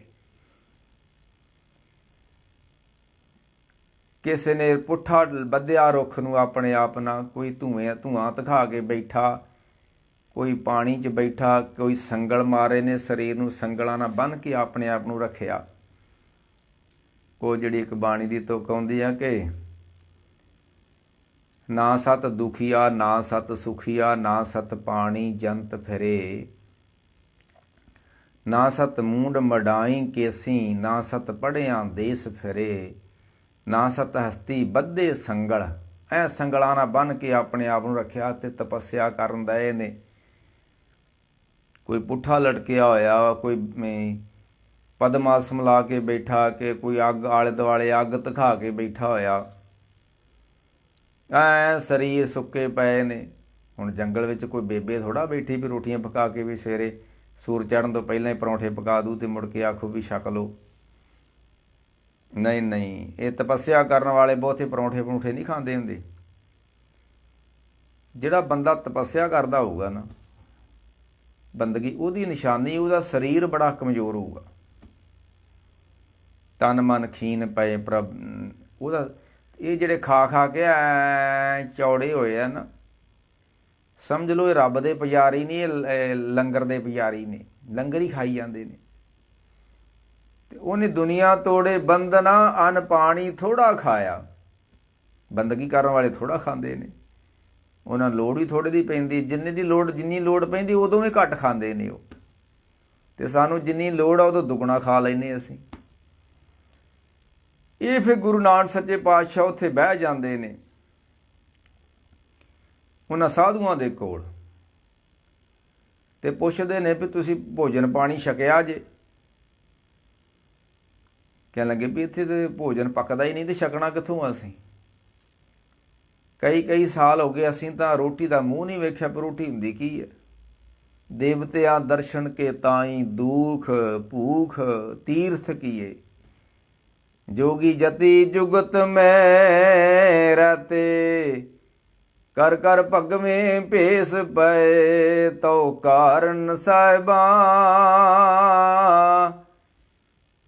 ਵੇਖ ਤੇਰੇ ਇਸ਼ਕ ਨੇ ਇਹਨਾਂ ਨੂੰ ਕੀ ਕੀਤਾ ਹੋਇਆ, ਇਹ ਘਰ ਬਾਹਰ ਛਡਾਤੇ ਤੇਰੇ ਇਸ਼ਕ ਨੇ। ਤੇਰੇ ਪਿਆਰ ਨੇ ਠਈਆ ਠਈਆ ਕਰਨ ਚਾਇਆ ਈਓ। ਤੇਰੇ ਪਿਆਰ ਨੇ, ਤੇਰੇ ਇਸ਼ਕ ਨੇ ਰਾਜਿਆਂ ਦੇ ਹੱਥਾਂ ਵਿੱਚ ਠੂਠੇ ਫੜਾ ਛੱਡੇ ਨੇ। ਰੋਵੇ ਰਾਜੇ ਕੰਨ ਪੜਾਏ, ਘਰ ਘਰ ਮੰਗੇ ਭੀਖਿਆ ਜਾਏ। ਇਹ ਪਿਆਰ ਵਾ। ਜਦੋਂ ਪਿਆਰ ਹਿਰਦੇ 'ਚ ਲੱਗ ਜਾਂਦਾ ਨਾ, ਹਿਰਦਾ ਵੈਰਾਗੀ ਹੋ ਜਾਂਦਾ ਹੈ। ਉਹ ਫਿਰ ਖੋਜਤ ਬੈਰਾਗੀ ਖੋਜੰਤ ਦੈਦ ਸੇ, ਫਿਰ ਬੈਰਾਗੀ ਬਣ ਕੇ ਰੱਬ ਨੂੰ ਖੋਜਿਆ ਜਾਂਦਾ। ਐਵੇਂ ਕੋਈ ਸੇਵਾ ਸਿੰਘ ਆਖਦੇ ਵੀ ਆਓ ਪ੍ਰਭ ਮਿਲਣੇ ਕਾ ਚਾਹੋ, ਇੱਦਾਂ ਨਹੀਂ ਰੱਬ ਮਿਲਦਾ। ਹਿਰਦਾ ਵੈਰਾਗੀ ਹੋਵੇ, ਹਿਰਦੇ ਅੰਦਰ ਵਰਾਗ, ਵਰਾਗੇ ਹੀ ਤੇ ਹਰ ਪਾਈਏ। ਵਰਾਗ ਵਿੱਚੋਂ ਰੱਬ ਮਿਲਦਾ ਹੈ, ਕੋਈ ਜਪ ਨਾਲ ਥੋੜਾ ਰੱਬ ਮਿਲਦਾ ਹੈ। ਜਿੰਨਾ ਚਿਰ ਵਰਾਗ ਨਹੀਂ ਪੈਦਾ ਹੁੰਦਾ ਉਦੋਂ ਚਿਰ ਰੱਬ ਦਾ ਮਿਲਣ ਕਿਵੇਂ ਹੋ ਸਕਦਾ ਹੈ? ਬਥੇਰੇ ਪਾਠ ਕਰਨ ਵਾਲੇ, ਬਥੇਰੇ ਕੀਰਤਨੀ ਤੁਰੇ ਫਿਰਦੇ ਨੇ, ਮਿਲਦਾ ਕੋਈ ਨਹੀਂ? ਮਿਲਦਾ ਹੀ ਨਹੀਂ ਕੋਈ। ਨਹੀਂ, ਵਰਾਗੇ ਤੇ ਹਰ ਪਾਈਏ। ਗੁਰ ਕੀ ਬਾਣੀ ਸਾਚੀ ਬਾਣੀ, ਗੁਰ ਕੀ ਬੈਰਾਗ। ਗੁਰੂ ਦੀ ਬਾਣੀ ਪੜ੍ਹਦਿਆਂ ਹਿਰਦਾ ਵੈਰਾਗੀ ਹੋ ਜਾਂਦਾ। ਸਾਧੂ ਮਹਾਤਮਾ ਦੀ ਸੰਗਤ ਕਰਦਿਆਂ ਮੋਹ ਮਮਤਾ ਹੀ ਛੁੱਟ ਜਾਂਦੀ ਦੁਨੀਆ ਦੀ। ਬਾਬਾ ਅਤਰ ਸਿੰਘ ਹੋਰੀ ਬੈਠੇ ਸੀ ਕਿਤੇ, ਸਾਡੀ ਕੌਮ ਦੇ ਬਹੁਤ ਮਾਂ ਵੱਡੇ ਪੁਰਖ ਹੋਏ ਨੇ। ਕੋਈ ਵਣਜਾਰਾ ਆਇਆ, ਉਦੋਂ ਘੋੜਿਆਂ ਖੋਤਿਆਂ ਤੇ ਖੱਚਰਾਂ ਤੇ ਮਾਲ ਲੱਦ ਕੇ ਵੇਚਿਆ ਜਾਂਦਾ ਸ਼ਹਿਰੋਂ ਲਿਆਣ ਕੇ ਪਿੰਡਾਂ 'ਚ। ਤੇ ਬਾਬਾ ਜੀ ਦੇ ਕੋਲ ਬੈਠ ਗਿਆ ਆਪਣੇ ਘੋੜੇ ਨੂੰ ਬੰਨ੍ਹ ਕੇ। ਕਹਿਣ ਲੱਗਾ ਭਾਈ ਕੀ ਕਰਦਾ ਹੁੰਦਾ? ਕਹਿਣ ਲੱਗਾ ਜੀ ਮੈਂ ਵਣਜਾਰਾ ਵਾਂ, ਸ਼ਹਿਰੋਂ ਮਾਲ ਲਿਆਣ ਕੇ ਤੇ ਪਿੰਡਾਂ 'ਚ ਵੇਚਦਾ। ਉਹਨੂੰ ਦੁਕਾਨਾਂ ਨਹੀਂ ਸੀ ਹੁੰਦੀਆਂ। ਕਹਿਣ ਲੱਗੇ ਝੂਠਾ ਹੀ ਵਣਜ ਕਰੇਗਾ ਕਿ ਸੱਚਾ ਵੀ ਵਣਜ ਕਰ ਲੇਗਾ ਜ਼ਿੰਦਗੀ 'ਚ? ਸ਼ਬਦ ਪੜ੍ਹਿਆ ਬਾਬਾ ਜੀ ਨੇ, ਵਣਜ ਕਰੋ ਵਣਜਾਰਿਓ, ਵਖਰ ਲਿਓ ਸੰਭਾਲ,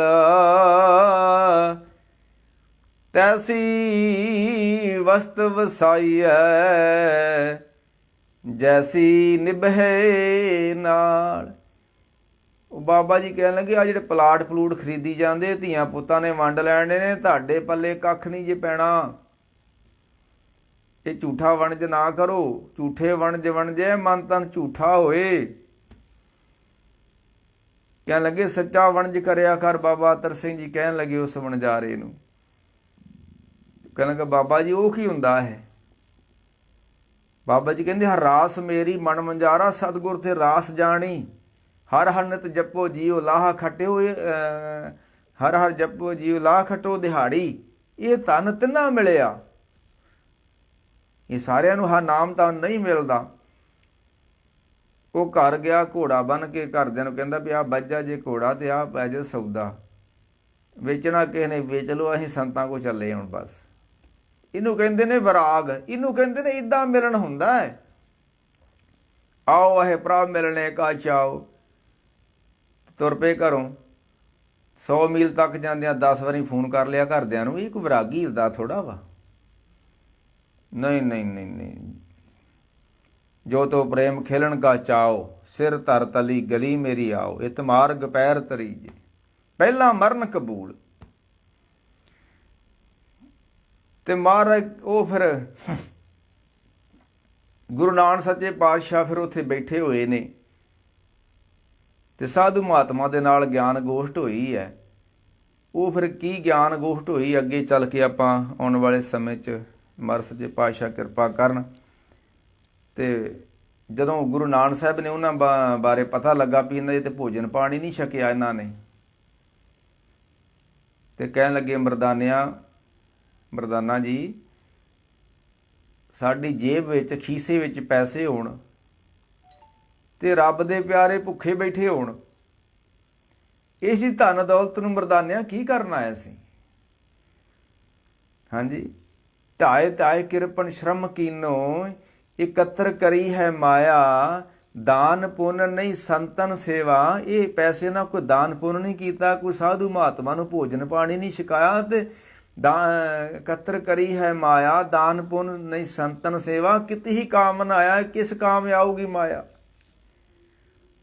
ਤੇ ਕਹਿਣ ਲੱਗਾ ਮਰਦਾਨਿਆਂ, ਸਾਡੇ ਕੋਲ ਦੌਲਤ ਪਈ ਹੋਵੇ ਜੇਬ ਵਿੱਚ ਤੇ ਰੱਬ ਦੇ ਪਿਆਰੇ ਭੁੱਖੇ ਬੈਠੇ ਹੋਣ, ਇਹ ਕਿਵੇਂ ਹੋ ਸਕਦਾ ਹੈ? ਚੱਲ ਮਰਦਾਨੇ, ਮਾਇਆ ਨੂੰ ਸਫਲ ਕਰੀਏ। ਤੇ ਮਰਦਾਨਾ ਜੀ ਕਹਿਣ ਲੱਗੇ, ਪਿਤਾ ਜੀ ਨੇ ਤੇ ਆਖਿਆ ਕੋਈ ਵਪਾਰ ਕਰਕੇ ਆਇਓ, ਕੋਈ ਚੀਜ਼ ਖਰੀਦ ਕੇ ਲਿਆਇਓ। ਤੇ ਗੁਰੂ ਨਾਨਕ ਸਾਹਿਬ ਕਹਿਣ ਲੱਗੇ, ਮਰਦਾਨਾ ਜੀ, ਐਦੋਂ ਵੱਡਾ ਵਪਾਰ ਕਿਹੜਾ ਹੋ ਸਕਦਾ ਹੈ? ਸਾਧੂ ਮਹਾਤਮਾ ਦੀ ਸੇਵਾ ਤੋਂ ਉੱਪਰ ਕੋਈ ਵਣਜ ਹੈ ਧਰਤੀ ਉੱਤੇ? ਗੁਰੂ ਦੀ ਸੇਵਾ, ਸਾਧੂ ਮਹਾਤਮਾ ਦੀ ਸੇਵਾ ਤੋਂ ਉੱਪਰ ਕੋਈ ਵਣਜ ਨਹੀਂ ਹੈ। ਪਿਤਾ ਨੇ ਕਿਹਾ ਹੈ ਵਪਾਰ ਕਰਨਾ ਹੈ, ਵਣਜ ਕਰਨਾ ਹੈ, ਚੰਗਾ ਸੌਦਾ ਖਰੀਦਣਾ ਹੈ। ਆ ਜਿਹੜੇ ਹੁਣ ਸੜਕਾਂ ਤੇ ਲੰਗਰ ਲਾ ਕੇ ਬੈਠੇ ਨੇ, ਉਹਨਾਂ ਨੂੰ ਮੈਂ ਕਹਿੰਦਾ, ਓਏ ਨਾ ਕੰਮ ਕਰੋ ਲੋਕੋ, ਸੜਕਾਂ ਦੇ ਲੰਗਰ ਦੀ ਲੋੜ ਨਹੀਂ ਹੈ, ਸੜਕਾਂ ਤੇ ਲੰਗਰ ਲਾਉਣ ਦੀ। ਉਹ ਅੱਗੇ ਕਹਿ ਦਿੰਦੇ, ਲੈ ਗੁਰੂ ਨਾਨਕ ਸਾਹਿਬ ਨੇ ਲੰਗਰ ਲਾਇਆ। ਉਹ ਗੁਰੂ ਨਾਨਕ ਸਾਹਿਬ ਨੇ ਸੜਕ ਤੇ ਲੰਗਰ ਨਹੀਂ ਸੀ ਲਾਇਆ। ਉਹ ਜਿਹੜੇ ਤਪੱਸਿਆ ਕਰਦੇ ਸਾਧੂ ਮਹਾਤਮਾ ਜੰਗਲਾਂ 'ਚ ਕਈ ਸਾਲ ਹੋ ਗਏ, ਜਿਨ੍ਹਾਂ ਰੋਟੀ ਨਹੀਂ ਵੇਖੀ, ਉਹਨਾਂ ਨੂੰ ਲੰਗਰ ਛਕਾਇਆ ਸੀ। ਆ ਕੋਈ ਸਿਗਰਟਾਂ ਪੀਣ ਦਿਆ, ਸੜਕ ਤੇ ਜਾਣ ਦਿਆ, ਕੋਈ ਸ਼ਰਾਬੀ ਜਾਣ ਦਿਆ, ਤੇ ਮੇਰੇ ਵਰਗੇ ਖਲੋਤੇ ਹੁੰਦੇ, ਸਾਧ ਸੰਗਤ ਜੀ ਲੰਗਰ ਛਕ ਕੇ ਜਾਓ। ਉਹ ਬੀੜੀਆਂ ਪੀਣੀ, ਸ਼ਰਾਬਾਂ ਪੀਣੀ, ਸਾਧ ਸੰਗਤ ਤੋਂ ਕਿੱਥੋਂ ਲੱਭ ਲਈ ਆ? ਸੰਗਤ ਕੇਵਲ ਗੁਰਦੁਆਰੇ ਦੇ ਅੰਦਰ ਹੈ, ਸੜਕ ਤੇ ਕੋਈ ਸੰਗਤ ਨਹੀਂ ਹੁੰਦੀ।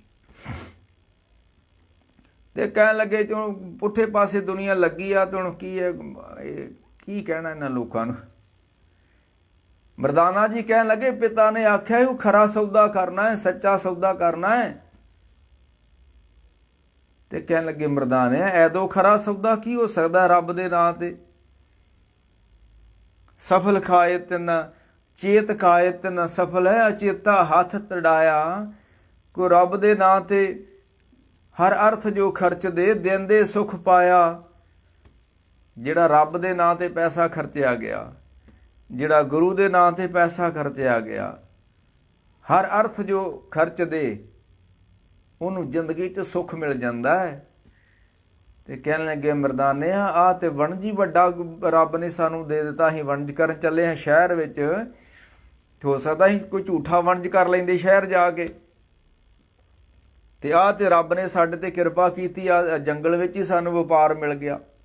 ਇਹੋ ਵਪਾਰ ਕਰੀਏ, ਇਹ ਵਪਾਰ ਬਿਰਲਾ ਵਪਾਰੇ, ਨਾਨਕ ਤਾਂ ਕੇ ਸਦ ਬਲਿਹਾਰੇ।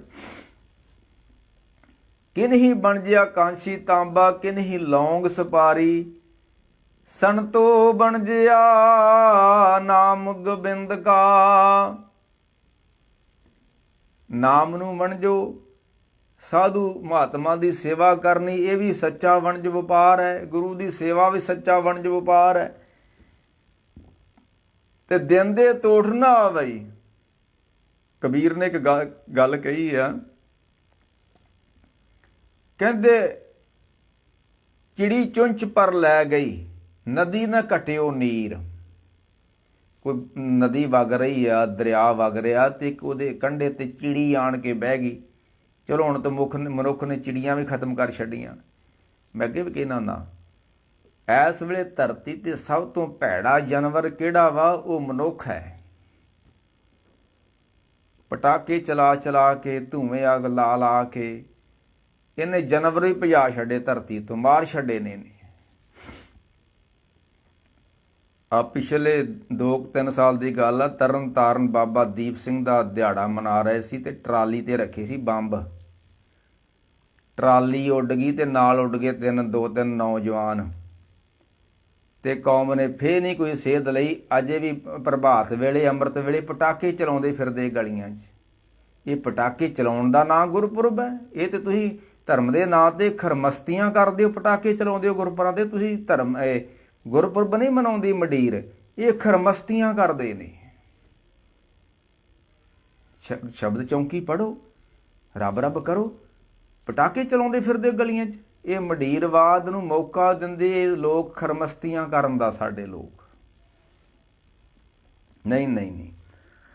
ਜੇ ਗੁਰਪੁਰਬ ਮਨਾਉਂਦੇ, 3 ਮੁੰਡੇ ਮਰ ਗਏ ਨੌਜਵਾਨ ਤਰਨ ਤਾਰਨ, ਟਰਾਲੀ ਉੱਡ ਗਈ ਪਟਾਕਿਆਂ ਵਾਲੀ, ਆਸਤਬਾਜ਼ੀ ਵਾਲੀ, ਫੇਰ ਵੀ ਕੋਈ ਨਹੀਂ ਹਟਿਆ। ਇੱਦਾਂ ਹੀ ਲੋਕਾਂ ਨੂੰ, ਇਹਨਾਂ ਲੋਕਾਂ ਨੇ ਇੱਦਾਂ ਹੀ ਮਰਨਾ।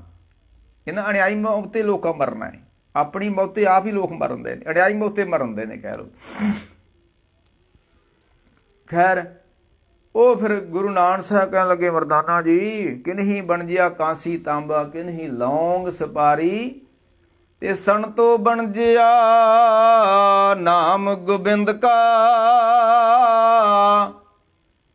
ਨਾਮ ਵੀ ਬਣ ਜਾਏ, ਸੇਵਾ ਵੀ ਬਣ ਜਾ। ਤੇ ਚੱਲ ਕਹਿਣ ਲੱਗੇ ਮਰਦਾਨਾ ਜੀ ਉਦੋਂ ਖਰਾ ਸੌਦਾ ਕੋਈ ਨਹੀਂ। ਉੱਥੇ ਅੱਜ ਗੁਰਦੁਆਰਾ ਬਣਿਆ ਖਰਾ ਸੌਦਾ। ਉਹ ਫਿਰ ਗੁਰੂ ਨਾਨਕ ਸਾਹਿਬ ਸੱਚੇ ਪਾਤਸ਼ਾਹ ਜਾਂਦੇ ਨੇ, ਸ਼ਹਿਰ ਜਾਂਦੇ ਨੇ, ਤੇ ਉੱਥੋਂ ਫਿਰ ਜਿਹੜੇ ਪਿਤਾ ਨੇ ਪੈਸੇ ਦਿੱਤੇ ਸੀ ਨਾ, ਇਤਿਹਾਸਕਾਰ ਕਹਿੰਦਾ 20 ਰੁਪਈਏ, ਤੇ 20 ਰੁਪਈਏ ਉਸ ਸਮੇਂ ਦੀ ਕੋਈ ਪਟਵਾਰੀ ਦੀ ਕੋਈ 4-5 ਮਹੀਨੇ ਦੀ ਤਨਖਾਹ ਵਾ। ਅੱਜ ਦੇ ਹਿਸਾਬ ਨਾਲ ਤਾਂ ਲੱਖਾਂ ਰੁਪਈਆ ਬਣਦਾ ਹੈ ਉਸ ਸਮੇਂ ਦੇ 20 ਰੁਪਈਏ। ਕਿਉਂਕਿ ਉਸ ਸਮੇਂ ਸਰਕਾਰੀ ਮੁਲਾਜ਼ਮ ਦੀ ਜਿਹੜੇ ਹੁੰਦੇ ਸੀ ਬਹੁਤ ਤਨਖਾਹ ਘੱਟ ਹੁੰਦੀ ਸੀ, ਜਿੰਨੀ ਆਮ ਦਿਹਾੜੀਦਾਰ ਕਰਦਾ ਸੀ ਨਾ ਦਿਹਾੜੀ। ਤੇ ਜਦੋਂ ਅੰਗਰੇਜ਼ਾਂ ਨੇ ਸਰਕਾਰੀ ਮੁਲਾਜ਼ਮ ਭਰਤੀ ਕੀਤੇ ਤੇ ਉਹਨਾਂ ਦੀ ਦਿਹਾੜੀ ਆਮ ਮੁਲਾਜ਼ਮਾਂ ਨਾਲੋਂ ਘੱਟ ਰੱਖੀ। ਹੁਣ ਕੋਈ 2 ਲੱਖ ਲੈਣ ਦਿਆ, ਕੋਈ 3 ਲੱਖ ਲੈਣ ਦਿਆ, ਕੋਈ 50,000 ਪੈਨਸ਼ਨ ਲੈਣ ਦਿਆ। ਇਹ ਦੇਸ਼ ਨੂੰ ਲੁੱਟ ਕੇ ਹੀ ਖਾ ਗਈ ਸਰਕਾਰ। ਗਰੀਬ ਠਾਹ ਨੂੰ ਤੁਰ ਗਿਆ, ਸਰਕਾਰੀ ਮੁਲਾਜ਼ਮ ਤਾਂ ਨੂੰ ਤੁਰ ਗਿਆ। ਪੈਸਾ ਇਕੱਠਾ ਕਰ ਕਰਕੇ ਸਰਕਾਰ ਮੁਲਾਜ਼ਮਾਂ ਨੂੰ ਦੇਈ ਜਾਂਦੀ। ਕੱਲ੍ਹ ਇੱਕ ਬੁੱਢਾ ਕੋਈ ਪਾਗਲ ਜਿਹਾ ਸੀ ਉੱਥੇ, ਉਹ ਕਹਿੰਦਾ ਮੇਰੀ 72,000 ਪਿਲਸਣ ਆ। ਇੱਕ ਪਾਗਲ ਬੁੱਢੇ ਦੀ 72,000 ਪਿਲਸਣ ਆ, ਤੇ 72,000 ਨਾਲ 7 ਮੁੰਡੇ ਕੰਮ ਕਰ ਸਕਦੇ ਆ। 7 ਮੁੰਡੇ, ਤੇ ਪਾਗਲ ਨੂੰ 72,000 ਦੇਣ ਦੀ ਤਨਖਾਹ, ਪੈਨਸ਼ਨ। ਰੱਬ ਖੈਰ ਕਰੇ। ਉਹ ਫਿਰ ਗੁਰੂ ਨਾਨਕ ਸੱਚੇ ਪਾਤਸ਼ਾਹ ਮਹਾਰਾਜ ਬਾਜ਼ਾਰ ਜਾਂਦੇ ਨੇ, ਤੇ ਪਿਤਾ ਦੀ ਦਿੱਤੀ ਹੋਈ ਜਿਹੜੀ ਮਾਇਆ ਹੈ ਉਹਦਾ ਫਿਰ ਮਹਾਰਾਜ ਸੱਚੇ ਪਾਤਸ਼ਾਹ ਦਾਲਾਂ, ਆਟਾ, ਚੌਲ, ਗੁੜ, ਲੂਣ, ਮਿਰਚ, ਮਸਾਲੇ, ਜਾਣੀ ਕਿ ਲੰਗਰ ਦਾ ਸਾਰਾ ਹੀ ਸਮਾਨ।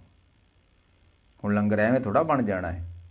ਆਟਾ ਵੀ ਚਾਹੀਦੀ, ਦਾਲ ਵੀ ਚਾਹੀਦੀ ਆ, ਲੂਣ, ਮਿਰਚ, ਮਸਾਲੇ। ਕਬੀਰ ਨੇ ਨਹੀਂ ਕਿਹਾ ਕਿ ਦਾਲ ਸੀਧਾ ਮੰਗੋ ਘੀਓ ਹਮਰਾ ਖੁਸ਼ੀ ਕਰਨ ਤੀਓ, ਪਨੀਆਂ ਸ਼ਾਦਨ ਨੀਕਾ। ਸਭ ਕੁਛ ਮਾਰ ਨੇ ਖਰੀਦ ਕੇ ਤੇ ਗੱਡਿਆਂ ਉੱਤੇ ਖੱਚਰ ਤੇ ਲੱਦ ਕੇ ਮਹਾਰਾਜ ਬਾਜ਼ਾਰ ਤੋਂ ਕਹਿਣ ਲੱਗੇ ਮਰਦਾਨਿਆ ਤੇ ਬਹੁਤਾ ਹੀ ਸੌਦਾ ਖਰਾ ਖਰੀਦਿਆ ਗਿਆ ਈ। ਇਹ ਤੇ ਮੁੜ ਕੇ ਪਤਾ ਲੱਗਣਾ ਨਾ ਜਦੋਂ ਪਿਤਾ ਨੇ ਪੁੱਛਣਾ ਵੀ ਕਿੱਥੇ ਆਓ 20 ਰੁਪਈਏ। ਹੁਣ ਤੇ ਮਰਦਾਨੇ ਨੂੰ ਤਾਂ ਕਹਿਤਾ ਬਾਬਾ ਜੀ ਨੇ ਕਿ ਮਰਦਾਨਿਆ ਸੌਦਾ ਬੜਾ ਖਰਾ ਮਿਲਿਆ ਹੀ ਆਪਾਂ ਨੂੰ। ਤੇ ਮਰਦਾਨਾ ਜੀ ਕਹਿੰਦੇ ਤੇ ਬਾਬਾ ਜੀ ਮੁੜ ਕੇ ਪਤਾ ਲੱਗਣਾ ਜਦੋਂ ਘਰ ਗਏ ਖਰਾ ਸੀ ਕਿ ਕਿਹੜਾ ਸੀ। ਤੁਹਾਂ ਤੇ ਕਹਿਤਾ ਕਿ ਮਰਦਾਨਿਆ ਜਿਹੜਾ ਅਸੀਂ ਸਾਧੂਆਂ ਵਾਸਤੇ ਆਟਾ ਖਰੀਦ ਲਿਆ, ਗੁੜ ਖਰੀਦ ਲਿਆ, ਚੌਲ ਖਰੀਦ ਲਏ, ਹਲਦੀ ਖਰੀਦ ਲਈ, ਘਿਓ ਖਰੀਦ ਲਿਆ, ਸੌਦਾ ਬੜਾ ਖਰਾ ਮਿਲ ਗਿਆ ਮਰਦਾਨਾ ਜੀ। ਤੇ ਮਰਦਾਨਾ ਕਹਿੰਦਾ ਬਾਬਾ ਜੀ ਜਦੋਂ ਘਰ ਗਏ ਤੇ ਉਹਨਾਂ ਪੁੱਛਿਆ ਕਿੱਥੇ ਆ, ਫਿਰ ਪਤਾ ਲੱਗੂ ਹੀ ਖਰਾ ਕਿੰਨਾ ਕੁ ਹੁੰਦਾ। ਉਹ ਫਿਰ ਬਾਹਰ ਸੱਚੇ ਪਾਤਸ਼ਾਹ ਸਾਰਾ ਸੌਦਾ ਪਤਾ ਲੈ ਕੇ ਉੱਥੇ ਜਾਂਦੇ ਨੇ ਜਿੱਥੇ ਸਾਧੂ ਮਹਾਤਮਾ ਤਪੱਸਿਆ ਕਰਨ ਦੇ ਨੇ, ਚੂੜਕਾਣੇ ਜੰਗਲ ਦੇ ਵਿੱਚ। ਉੱਥੇ ਵੀ ਆਪਣੀ ਹੱਥੀਂ ਜਾ ਕੇ ਮਹਾਰਾਜ ਲੰਗਰ ਤਿਆਰ ਕਰਦੇ ਨੇ। ਨਾਲ ਸਾਧੂ ਮਹਾਤਮਾ ਲੱਗ ਜਾਂਦੇ ਨੇ, ਨਾਲ ਮਰਦਾਨਾ ਜੀ ਲੱਗ ਜਾਂਦੇ ਨੇ, ਤੇ ਲੰਗਰ ਤਿਆਰ ਕਰਦੇ ਨੇ। ਅੱਗੇ ਲੰਮੀ ਬੜੀ ਸੌਖੀ ਆਪਣੀ ਲੰਮੀ ਕਹਾਣੀ ਆਓ। ਤੇ ਜਦੋਂ ਘਰ ਆਏ ਤੇ ਫਿਰ ਪਿਤਾ ਜੀ ਨੇ ਪੁੱਛਿਆ ਕਿੱਥੇ ਆਓ, ਕੀ ਖਰੀਦ ਕੇ ਲਿਆਏ ਹੋ। ਤੇ ਹੁਣ ਕੀ ਦੱਸਣ, 20 ਰੁਪਈਏ ਸਾਧੂ ਮਹਾਤਮਾ ਦੀ ਸੇਵਾ ਚ ਲਾ ਆਏ। ਤੇ ਜਦੋਂ ਪਿਤਾ ਨੇ ਪੁੱਛਿਆ ਵੀ ਕੀ ਲੈ ਕੇ ਆਏ ਹੋ, ਹੀਰੇ ਖਰੀਦੇ ਨੇ, ਸੋਨਾ ਖਰੀਦਿਆ ਵਾ, ਕੋਈ ਮੱਝੀਆਂ ਖਰੀਦ ਕੇ ਲਿਆਏ ਹੋ, 20 ਰੁਪਈਆਂ ਨਾਲ ਕੀ ਕਰਕੇ ਆਏ ਹੋ। ਤੇ ਚੁੱਪ। ਤੇ ਮਹਿਤਾ ਕਲਿਆਣ ਜੀ ਕਹਿੰਦੇ ਮਰਦਾਨਾ ਜੀ ਦੱਸੋ ਕੀ ਖਰੀਦ ਕੇ ਆਏ ਹੋ, ਕਿਹੜਾ ਵਪਾਰ ਕਰਕੇ ਆਏ ਹੋ। ਤੇ ਜਦੋਂ ਮਰਦਾਨੇ ਨੇ ਸਹਿਜੇ ਜੇ ਦੱਸਿਆ ਨਾ, ਬਾਬਾ ਜੀ ਗੱਲ ਤੇ ਆ ਹੋ ਗਈ, ਇਹ ਤਾਂ ਵਪਾਰ ਕੋਈ ਹੋਰ ਹੀ ਹੋ ਗਿਆ ਜੇ। ਉਹ ਕਿਹੜਾ ਹੋ ਗਿਆ ਇਹ? ਕਹਿਣ ਲੱਗੇ ਇਹ ਤੇ ਉਹ ਆਟਾ ਦਾਲਾਂ ਆਟਾ ਖਰੀਦਿਆ ਸੀ, ਦਾਲ ਖਰੀਦੀ ਸੀ, ਉਹ ਤੁਹਾਡੇ 20 ਰੁਪਈਆਂ ਨਾਲ ਹੈ। ਮਰਦਾਨਾ ਜੀ ਕਹਿਣ ਲੱਗੇ ਮਹਿਤਾ ਕਲਿਆਣ ਜੀ ਨੂੰ, ਤੇ ਉਹਦਾ ਕੀ ਕੀਤਾ ਆਟਾ ਦਾਲ ਦਾ? ਕਹਿੰਦੇ ਉਹ ਸਾਧੂਆਂ ਨੂੰ ਖਵਾਏ ਅਸੀਂ, ਉਹ ਸਾਧੂਆਂ ਨੂੰ ਖਵਾਏ ਆ। ਫਿਰ ਪਿਤਾ ਜੀ ਨੂੰ ਗੁੱਸਾ ਤਾਂ ਚੜ੍ਹਨਾ ਸੀ, ਹੁਣ ਪੈਸੇ ਤਾਂ ਦਿੱਤੇ ਸੀ ਵਣ ਜੋ ਪਾਰ ਵਾਸਤੇ,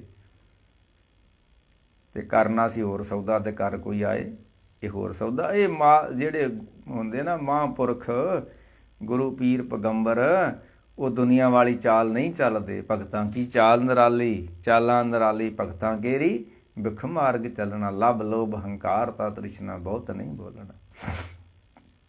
ਇੱਕ 10ਵੇਂ ਪਾਤਸ਼ਾਹ ਦਾ ਗੁਰਦੁਆਰਾ ਵਾ ਸਾਹਨੇਵਾਲ, ਉੱਥੇ ਇੱਕ ਬਾਬਾ ਜੀ ਹੋਏ ਨੇ, ਫੌਜੀ ਸਨ ਉਹ ਹੀ, ਬਾਬਾ ਅਤਰ ਸਿੰਘ ਜੀ ਰੇਰੂ ਸਾਹਿਬ ਵਾਲੇ। ਉੱਥੇ 10ਵੇਂ ਪਾਤਸ਼ਾਹ ਦੀ ਯਾਦ ਵਿੱਚ ਗੁਰਦੁਆਰਾ, 10ਵੇਂ ਪਾਤਸ਼ਾਹ ਰੇਰੂ ਦੇ ਰੁੱਖ ਥੱਲੇ ਬੈਠੇ ਸਨ ਜਦੋਂ ਉੱਚ ਦੇ ਪੀਰ ਬਣੇ ਸਨ। ਉੱਥੇ ਮਹਾਂਪੁਰਖ ਹੋਏ ਨੇ, ਉਹ ਫੌਜ 'ਚੋਂ ਨੌਕਰੀ ਕਰਦੇ ਸੀ, ਮੁੜ ਕੇ ਰਿਟਾਇਰਮੈਂਟ ਆ ਕੇ ਤੇ ਉਹਨਾਂ ਨੇ ਆਪਣੀ ਜਿੰਨੀ ਵੀ ਖੇਤੀ ਕਰਦੇ ਸੀ, ਗੁੜ ਬੀਜਣਾ, ਚਣੇ ਬੀਜਣੇ, ਦਾਲਾਂ ਬੀਜਣੀਆਂ, ਕਣਕ, ਉਹ ਸਾਰੀਆਂ ਵੱਢ ਕੇ ਤੇ ਗੱਡੇ ਤੇ ਲੱਦ ਕੇ ਬਾਬਾ ਅਤਰ ਸਿੰਘ ਜੀ ਹੋਰਾਂ ਨੇ ਗੁਰਦੁਆਰੇ ਲੈ ਜਾਣੀ। ਉਹ ਗੁਰਦੁਆਰੇ ਦੇ ਆਪ ਚਲਾਉਂਦੇ ਸੀ ਗੁਰਦੁਆਰੇ। ਇਹ ਹੁੰਦਾ ਮਹਾਂਪੁਰਖਾਂ ਦੀ ਬਿਰਤੀ, ਇਹ ਹੁੰਦਾ ਲੋਭ ਤੋਂ ਰਹਿਤ ਬਿਰਤੀ। ਤੇ ਜਿਹੜੇ ਰੱਬ ਦੇ ਪਿਆਰੇ ਹੁੰਦੇ ਨੇ, ਲੋਭੀ ਨਹੀਂ ਹੁੰਦੇ ਭਾਈ। ਅੱਜ ਧਰਮ ਦੇ ਕੱਪੜੇ ਪਾ ਕੇ ਠੱਗ ਤੁਰੇ ਫਿਰਦੇ ਨੇ, ਮਾਲਾ ਪਾਈ ਫਿਰਦੇ ਨੇ, ਠੱਗੀਆਂ ਮਾਰਦੇ ਨੇ ਮਾਲਾ ਫੜ ਕੇ। ਰੱਬ ਖੈਰ ਕਰੇ ਸੱਚੇ ਪਾਤਸ਼ਾਹ। ਫਿਰ ਪਿਤਾ ਜੀ ਨਾਰਾਜ਼ ਹੋਏ, ਮਹਿਤਾ ਕਲਿਆਣ ਜੀ ਗੁਰੂ ਨਾਨਕ ਸਾਹਿਬ ਨੂੰ ਕਹਿੰਦੇ ਆ ਵੀ ਫਿਰ ਇੱਕ ਚਾਂਟਾ ਲਾ ਵੀ ਦਿੱਤਾ, ਇੱਕ ਲਾ ਵੀ ਦਿੱਤੀ ਵੀ ਤੂੰ ਇਹ ਕੀ ਕਰਕੇ ਆਇਆ। ਫਿਰ ਜਦੋਂ ਦੂਜੀ ਮਾਰਨ ਲੱਗੇ ਤੇ ਬੇਬੇ ਨਾਨਕੀ ਨੇ ਆਖਿਆ ਨਾ ਨਾ ਨਾ, ਮੇਰੇ ਵੀਰ ਨੂੰ ਨਾ ਇਹ ਮਾਰੋ, ਤੁਸੀਂ ਮੇਰਾ ਵੀਰ ਜੋ ਕਰਦਾ ਇਸ ਨੂੰ ਕਰਨ ਦਿਓ, ਇਸ ਨੂੰ ਮਾਰੋ ਨਾ ਤੁਸੀਂ। ਉਸ ਪਿਤਾ ਨੂੰ ਫਿਰ ਬੇਬੇ ਨਾਨਕੀ ਨੇ ਹਟਾ ਦਿੱਤਾ, ਨਹੀਂ ਤਾਂ ਸਦਾ ਹੋਰ ਦੋ ਚਾਰੇ ਚੱਲਦੀਆਂ ਹੀ। ਨਹੀਂ, ਸਾਹਿਬ ਕਿਰਪਾ ਕਰਨ। ਅੱਗੇ ਫਿਰ ਉਹਨਾਂ ਦੀ ਜੀਵਨ ਗਾਥਾ ਆਪਾਂ ਕਰਾਂਗੇ ਵੀ ਕਿਸ ਤਰ੍ਹਾਂ ਫਿਰ ਬੇਬੇ ਨਾਨਕੀ ਜਦੋਂ ਵੇਖਿਆ ਵੀ ਹੁਣ ਪਿਤਾ ਦੇ ਨਾਲ ਨਹੀਂ ਬਣਦੀ, ਪਿਤਾ ਕੁਛ ਕਹਿੰਦਾ ਤੇ ਪੁੱਤਰ ਕੁਛ ਕਰਦਾ ਹੈ, ਫਿਰ ਬੇਬੇ ਨਾਨਕੀ ਜੀ ਆਪਣੇ ਸਹੁਰੇ ਪਿੰਡ ਸੁਲਤਾਨਪੁਰ ਲੋਧੀ ਗੁਰੂ ਨਾਨਕ ਸਾਹਿਬ ਨੂੰ ਲੈ ਆਉਂਦੇ ਨੇ ਤਾਂ ਕਿ ਪਿਤਾ ਦੇ ਨਾਲ ਕੋਈ ਝਗੜਾ ਨਾ ਹੋਵੇ। ਇਹਨੂੰ ਕਹਿੰਦੇ ਨੇ ਭਗਤਾਂ ਤੇ ਸੰਸਾਰੀਆਂ ਜੋੜ ਕਦੇ ਨਾ ਆਇਆ। ਇੱਕੋ ਇੱਕ ਪੁੱਤਰ ਹੈ, ਉਹਦੀ ਵੀ ਬਾਪ ਨਾਲ ਨਹੀਂ ਬਣਦੀ। ਕਿਉਂ? ਪੁੱਤਰ ਹੋਰ ਬਿਰਤੀ ਦਾ ਹੈ, ਪਿਤਾ ਹੋਰ ਬਿਰਤੀ ਦਾ ਹੈ। ਮਹਾਰਾਜ ਕਿਰਪਾ ਕਰਨ ਸੱਚੇ ਪਾਤਸ਼ਾਹ ਗੁਰੂ ਨਾਨਕ ਦੇਵ ਸੱਚੇ ਪਾਤਸ਼ਾਹ ਰਹਿਮਤਾਂ ਕਰਨ ਜੀ। ਵਾਹਿਗੁਰੂ ਜੀ ਕਾ ਖਾਲਸਾ, ਵਾਹਿਗੁਰੂ ਜੀ ਕੀ ਫਤਿਹ।